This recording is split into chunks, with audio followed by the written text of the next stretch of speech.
I never thought a simple parking space would be the reason I nearly lost my home. Over the years, my HOA had sent plenty of letters. Ridiculous fines for things like my grass being a fraction too tall or my trash can sitting on the curb for 17 minutes too long. But I had always shrugged them off as minor annoyances.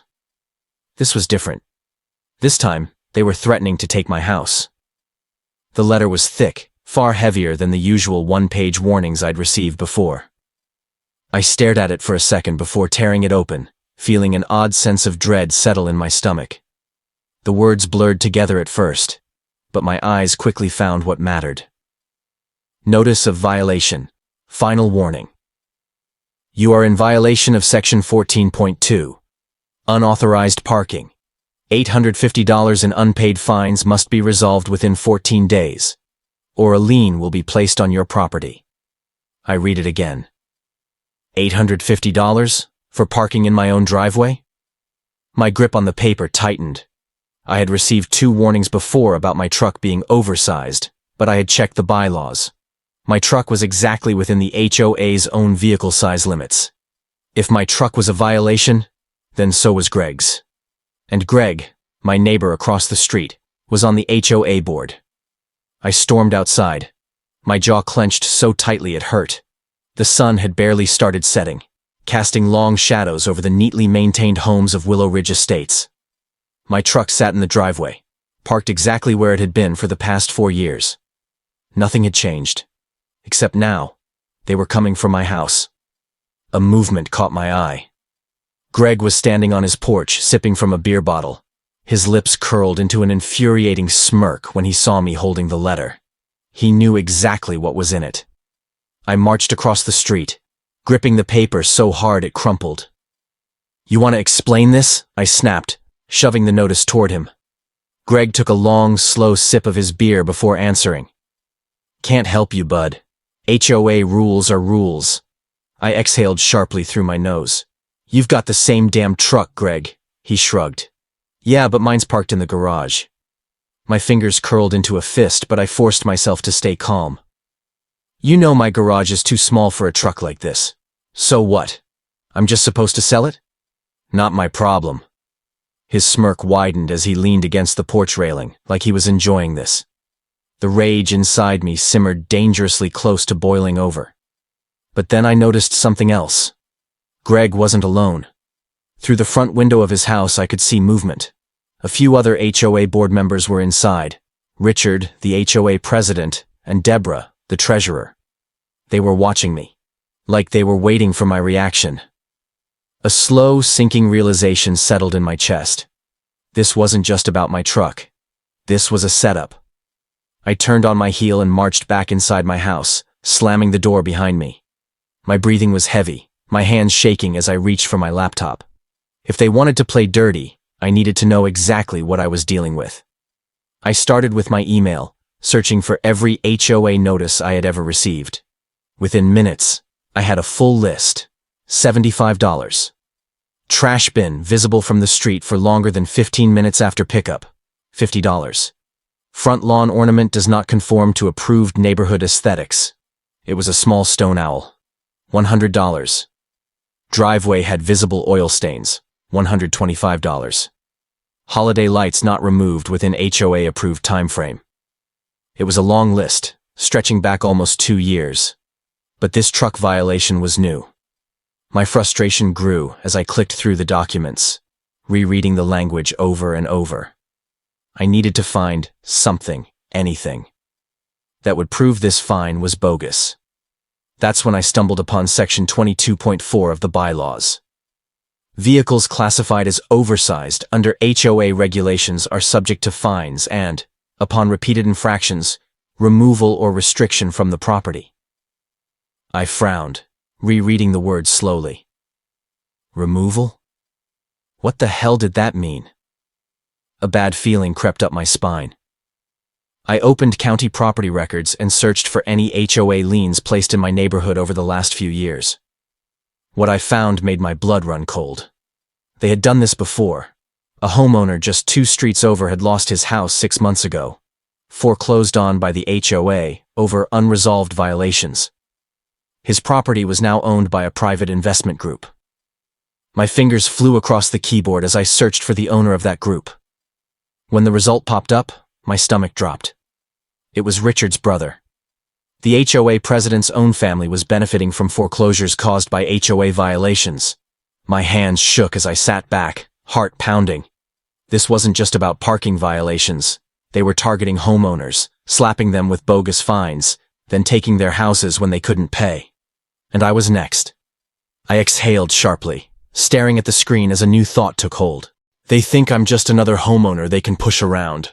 They don't realize I just found out exactly how deep this corruption goes. If they wanted a fight, they were about to find out I wasn't backing down. I barely slept that night. My mind kept running through the evidence, piecing together the pattern of how the HOA had quietly stolen homes from unsuspecting neighbors. At exactly 7:30 a.m., I walked outside to grab my mail, and there it was. Greg, standing on his porch again, sipping his morning coffee. He was watching me. I met his gaze for a second before smirking and giving him a small nod. His expression faltered just slightly, and I knew he hadn't expected that. They wanted me to be scared. They wanted me to feel like I had no way out. But now, I had something they didn't know. Proof. Instead of going back inside, I pulled out my phone and made a call. Yeah. Hey. Is this Jacob from McAllister & Associates? Jacob was a real estate attorney I had worked with when I bought my house. He owed me a favor. I need a meeting today. Urgent, I continued. It's about my HOA. A pause then. Let me guess. They're trying to take your house. My stomach twisted. So this wasn't new. Meet me at my office in an hour, Jacob said. Bring every document you have. An hour later, I was sitting across from Jacob in his downtown office. He flipped through my HOA violation letters, his eyebrows furrowing deeper with each page. This is bad, he muttered, tapping his pen against his desk. They're stacking violations, escalating fines, and then using them as justification to place liens. That's a textbook HOA foreclosure scheme. I clenched my jaw. So, what's my move? Jacob exhaled, leaning back in his chair. We have a couple of options. You can fight the fine, but they'll likely drag it out with bureaucracy, hoping you either give up or miss a deadline so they can justify foreclosure. I crossed my arms. And the second option? He smiled grimly. We go after them. I leaned in. You said you found property records tying one of the foreclosed homes to the HOA president's brother, Jacob asked. I nodded. If we can prove they're financially benefiting from these foreclosures, that's not just unethical. It could be fraud. And if there's fraud, there's leverage. He slid a legal pad across the desk. Start documenting everything. Emails, notices, timestamps of conversations. This isn't just about your truck anymore. I left his office with a plan. That evening, I drove home to find Deborah, the HOA treasurer, standing in my driveway. Her arms were crossed, lips pressed into a thin line as I stepped out of my truck. Evening, Deborah, I said, shutting my door. You didn't pay your fine, she said flatly. I smiled. Nope. She narrowed her eyes. You understand that non-payment can result in escalated enforcement? Escalated enforcement, I repeated, feigning curiosity. That what you did to Tom down on Maple Street? Hit him with so many violations he had no choice but to move? Deborah blinked. For just a second I saw it. The flicker of panic. That was a completely legal process, she said quickly. Too quickly. I stepped closer. And Richard's brother getting first dibs on foreclosed homes. Also part of the process? Her jaw tensed. Careful, Deborah, I said, my voice dropping. If I can find it, so can a lawyer, or a reporter. She took a step back, forcing a smirk. You don't scare me, James. That's the thing, I said, stepping past her toward my front door. I'm not trying to scare you. I'm just warming up. I left her standing in my driveway, but I could feel her watching me as I walked inside. They weren't expecting this. They were expecting me to fold, to back down. Instead, I was about to turn the tables. I just needed one last piece of evidence, something that could blow this whole thing wide open. And I had a pretty good idea where to find it. I locked the door behind me and leaned against it for a second, exhaling slowly. I wasn't scared. Not yet. But I knew things were about to get a lot worse. I pulled out my phone and scrolled through the screenshots I had taken earlier. Emails, notices, copies of property transfers. It was all there, scattered pieces of a puzzle waiting to be put together. The HOA was running a scam. And if I was going to take them down, I needed to move fast. I grabbed a notebook from my desk and wrote down everything I knew so far. The HOA was placing liens on homes over bogus fines. Richard's brother was buying foreclosed homes for cheap. The fines weren't being used for community improvements as the board claimed. Deborah and Greg were directly involved, possibly receiving kickbacks. But there was still one thing missing, hard proof that linked them all together. That's when it hit me. The HOA's financial records. They had to be hiding the money trail somewhere. And if I could get my hands on those records, I could end this for good. The next morning, I woke up early and drove straight to the county records office. The clerk at the front desk, an older woman with silver glasses perched on the tip of her nose, barely looked up as I approached. "Morning," I said, flashing a polite smile. "I need to request public records for the Pinecrest HOA, specifically financial statements from the past 5 years. She sighed, adjusting her glasses. "Homeowners Association records aren't always public, sir. You'll need to file a request, and if they deny it, you'd have to go through legal channels." I expected that. "What about property transfers?" She nodded and typed something into her computer. "Let's see. Looks like there were 17 foreclosures in the past 4 years. 17? That was a lot for a small neighborhood." She turned the screen slightly toward me, and my stomach twisted. 14 of them had gone to Richard's brother. "Can I get copies of those sales?" I asked. She clicked her tongue. "It's going to take some time, but I can email them to you." I handed her my business card. "Send them as soon as you can." Back in my truck, I stared at my phone, thinking. I needed inside information. That's when I thought of Marcus. Marcus was the HOA's former treasurer. He had stepped down last year, quietly and without explanation. If anyone knew what was going on, it was him. I drove to his house, parking across the street. His lawn was immaculate, every blade of grass trimmed to perfection. His porch was lined with neatly arranged flower pots. It was the kind of house that never got a violation notice. I knocked. After a few seconds, the door opened a crack and a wrinkled face peered out. "James?" Marcus asked, surprised. "What are you doing here?" I hesitated. "I need to talk." He sighed but stepped back, letting me in. His house smelled like fresh coffee and old books. I got straight to the point. "Why did you step down?" Marcus rubbed a hand over his jaw, silent for a long moment. "Richard started running things like a business," he said finally. "Only it wasn't about the neighborhood anymore. It was about money." I nodded. "The foreclosures." Marcus nodded grimly. "At first, it was small things. Higher fines, tighter rules. But then they started targeting people. Older folks, single parents, homeowners who might not fight back. They'd fine them into foreclosure, then..." He shook his head. "Then Richard's brother swoops in and buys the properties for pennies," I finished. Marcus sighed. "I confronted them about it last year. 2 days later, I got 3 violations. After that, I knew I had to leave." I clenched my fists. "I need the HOA's financial records." Marcus hesitated. "You're not going to find what you're looking for on paper. Richard is too careful." "But..." He stood up and walked to a bookshelf, pulling out an old binder. Flipping through it, he stopped on a page with handwritten notes. "These are the unofficial records," he said. "When I started noticing discrepancies, I kept notes. Cash withdrawals, unexplained transfers, missing HOA dues." I stared at the numbers.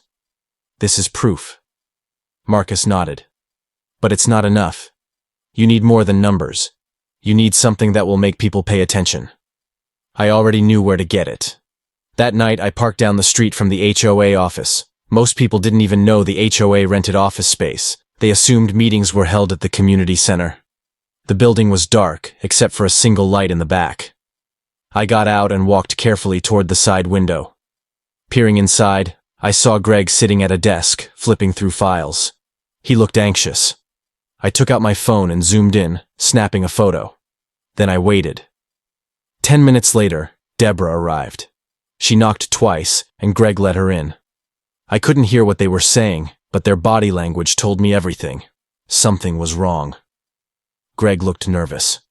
Deborah kept pointing at the papers on the desk. I needed to get inside. Glancing around, I noticed a dumpster beside the building. If I could climb up and reach the fire escape, I might be able to get onto the roof. I pulled myself up, moving slowly.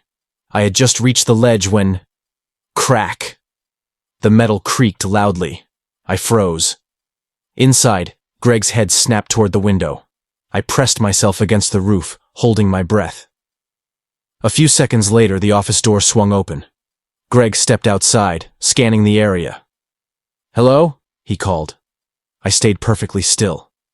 After a few seconds, he muttered something under his breath and went back inside. I exhaled. That was close. I needed a new plan. Breaking in wasn't going to work. But there was one more option. I climbed down and walked quickly back to my truck, pulling out my phone. I scrolled through my contacts until I found the name I was looking for. Jenna Rivera, investigative reporter. If I couldn't get inside the office, maybe I didn't have to. I hit call. "Jenna, it's James. I've got a story for you." I tightened my grip on the phone as Jenna's voice came through the line. "James? It's been a while," she said, curiosity laced in her tone. "What's going on?" I took a breath, steadying myself. "I have a story for you, and it's big." There was a pause. Then, "How big?" I glanced back toward the HOA office, where the lights were still on. "Let's just say, the Pinecrest HOA isn't what they seem," I said. "And I have the receipts." Jenna didn't hesitate. "Meet me at Cafe Luna in an hour." An hour later, I sat across from her at a corner booth, binder open on the table between us. Jenna flipped through the pages, her brows knitting together as she read Marcus's notes. Every shady deal, every questionable transaction, every unaccounted dollar. "This is a lot," she muttered.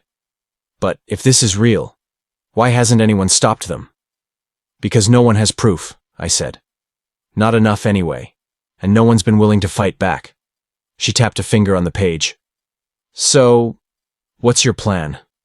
You know these people aren't just going to roll over." I smirked. "I was hoping you'd help with that." Jenna leaned back, crossing her arms. "You want me to go public with this?" I nodded. She exhaled. "That's going to make you a target."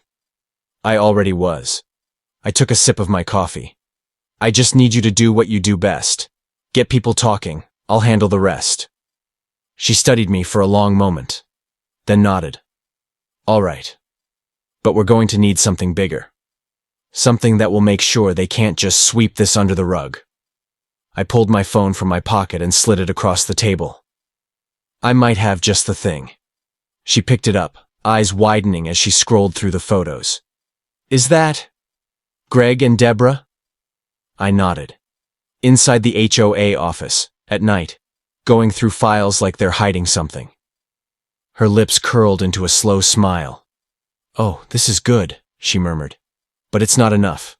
We need audio. We need to hear them admit it." I leaned forward. "Then we give them something to talk about." The next day, I put my plan into motion. Step 1. Give them a reason to panic. At exactly 9 a.m., I emailed the HOA board a formal request for financial records. I CC'd every single homeowner in the neighborhood. The message was simple. As a concerned homeowner, I am requesting full transparency on HOA financials, including fines, foreclosures, and discretionary spending. As per state law, these documents should be made available for review. Failure to comply will result in legal escalation. Within minutes, my phone started blowing up. First, an email from Greg. "Your request has been received. The board will review and respond accordingly." Translation: they were scrambling. Then, a text from Marcus. "Dude, what did you just do?" "Deborah's losing her mind. Perfect. Step 2. Set the trap. Jenna was already in position. We had installed a hidden mic inside a potted plant outside the HOA office, strategically placed where Greg and Deborah liked to stand for their private conversations. Now, all I had to do was wait. By noon, Greg took the bait. I sat parked in my truck, listening to the live feed through an earpiece as Greg's panicked voice crackled through. "This is bad," he muttered. "If we don't shut this down, it could all unravel." Deborah hissed. "James is bluffing." "Then why is he copying every homeowner on these emails?" Greg snapped. "People are asking questions now." "Relax. We've gotten away with this before. We just need to—" She stopped abruptly. Greg cursed. "What?" There was a long pause. Then, the sound of footsteps approaching. My pulse quickened. I switched to my truck's backup camera, angling it toward the building entrance. Deborah and Greg stood frozen in the doorway, staring at someone. Then I saw him. Richard. He wasn't supposed to be there. My fingers tightened around the wheel. This just got interesting. I turned up the volume as Richard's voice came through. "What the hell is going on?" he demanded. Greg's voice wavered. We have a problem." Richard scoffed. "I saw the email. Don't tell me you idiots left a paper trail." There was silence. Then Deborah said, "There's nothing they can prove." "Are you sure about that?" Richard growled. "Because I just got a call from my lawyer." That made my blood run cold. Jenna must have sensed it too, because her voice came through my second earpiece. "We need to pull the trigger now," she whispered. She was right. I switched to my pre-drafted email, ready to send it to every news outlet Jenna had contacts with.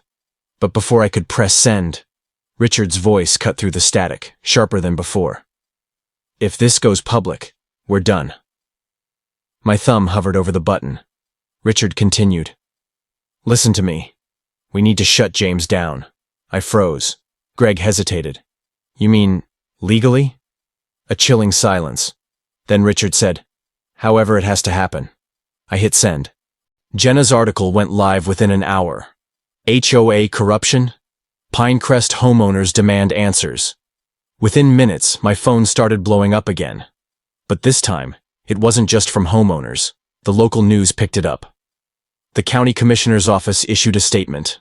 A government watchdog group started digging. The HOA's walls were closing in. And as for Richard, I had a feeling he was about to regret underestimating me. The fallout from Jenna's article was immediate. By the time the evening news aired, Pinecrest was the center of a full-blown scandal. A local investigative reporter, smelling blood, picked up where Jenna left off. They started digging into HOA finances, uncovering undocumented transactions, fines with no record of allocation, and payments sent to companies that didn't seem to exist. And then the real bombshell dropped. A homeowner named Laura Carmichael, an ex-accountant, got curious. She had kept every HOA statement for the past 5 years. And when she compared them to county records, hundreds of thousands of dollars were missing. I sat on my front porch, watching the storm unfold. Emails flooded the HOA inbox. Angry homeowners demanded an emergency meeting. People were showing up at the office, pounding on the doors, demanding answers. Greg and Deborah had gone silent. Even Richard had disappeared from the neighborhood. And then, the final crack in the dam. The county commissioner's office announced they were launching an official investigation. At 3 p.m., I got a text from Marcus. "Bro, you need to see this." A minute later, he sent a link. I clicked it and felt my blood run cold. It was security footage from a neighbor's Ring camera. Timestamp, 2:17 a.m. last night. A black SUV pulled up in front of my house. A figure stepped out. They approached my mailbox and stuffed something inside. I shot up from my chair. I ran to my mailbox, heart pounding. I yanked open the metal door. Inside was a thick manila envelope. No return address. I pulled it out, ripped it open, and stared at the first page. Document of foreclosure. Notice of immediate property line. The HOA was trying to take my house. My hands shook as I flipped through the pages. They had fabricated backdated fines, violations for things I never did, unauthorized landscaping changes, failure to maintain property, repeated refusal to comply with HOA regulations. It was all garbage. But if I didn't pay the full amount within 30 days, they would seize my property. A knock on my door made me jump. I turned, and there stood Richard, smiling. I didn't invite him in. Richard leaned casually against my doorframe, arms crossed. "James," he said smoothly, "I hear you've been causing some disruption." I held up the foreclosure notice. "Nice try." His smile widened. "Oh, that's just standard procedure for homeowners who refuse to comply." I stepped closer, lowering my voice. "You know this is fraud." Richard sighed dramatically. "Fraud? Or just consequences?" I gritted my teeth. "You really think this is going to work?" He tilted his head. "It's not about whether it works, James. It's about how much you're willing to lose before you give up." I clenched my fist so hard my nails bit into my palm. For months they had played dirty. Fines, harassment, property damage. And now they were coming for my home. Enough. I exhaled slowly. Then I smiled. Richard frowned slightly. "Something funny?" I nodded. "Yeah," I said. "Because you just made the biggest mistake of your life." His cocky expression wavered. I stepped closer, lowering my voice. "You think I don't have a backup plan?" His jaw tightened. "You think I didn't expect this?" I leaned in, voice calm and sure. "I already filed an injunction." His face twitched. I held up my phone, showing him the email timestamp from my lawyer. "Filed at 7 a.m. this morning." Richard's smirk was gone now. "The county is already looking into you," I said. "And you just handed me the final nail in your coffin." I shoved the foreclosure notice against his chest. "I hope you have a good lawyer." He snatched it from my hands, fury flashing in his eyes. "This isn't over," he growled. I grinned. "Oh, Richard," I said. "It absolutely is." At 6 p.m. that evening, the news broke. County investigation confirms HOA mismanagement. Fraud allegations under review, and right below it, property foreclosure attempt raises questions about HOA abuse of power. It was over. By the next morning, the HOA office was swarmed. Greg and Deborah were nowhere to be found. Richard's house was empty. A for sale sign was already staked in the yard. And at the emergency community meeting later that night, the homeowners did what should have been done years ago. They voted to dissolve the HOA. Mrs. Patel hugged me as we left the meeting. "You did it," she whispered. I looked around at my neighbors, finally free, and I exhaled. "No," I said. "We did."